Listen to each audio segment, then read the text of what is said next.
It's difficult when you're talking about decolonization because we can't really decolonize, but we really have to be aware.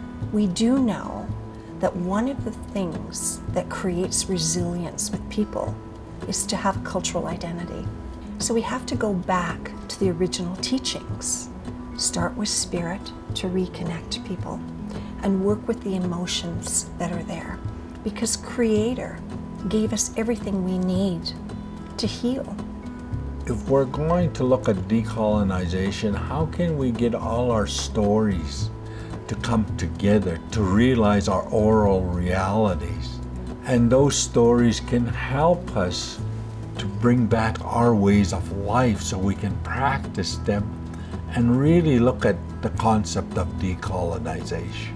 The way we harvested the land or the environment that we lived in was through gifting. The buffalo gifted us their hides to make a teepee.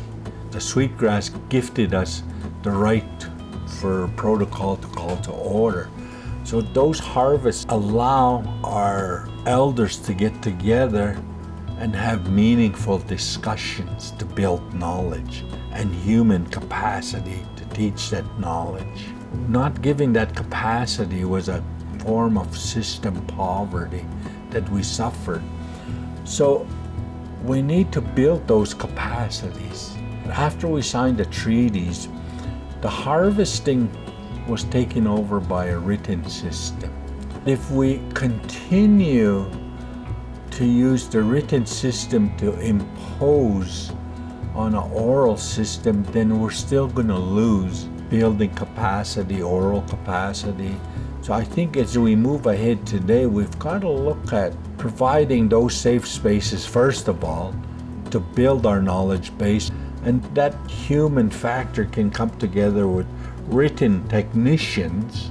And as they come together in ethical spaces, they can start looking at paralleling. And the parallels we find will help us find solutions in the future. There are always commonalities between all people. And one of them is spirit and love and trust and knowing that we're here to work together. What education needs to do is to make that a compulsory piece, is to study the awareness and be aware of all the people that you're working with. So people that come here and are living in this land that are teaching, whether you are Indigenous or not, we have to be able to create that knowledge, because if we don't, we continue to colonize through racism and intolerance and bias.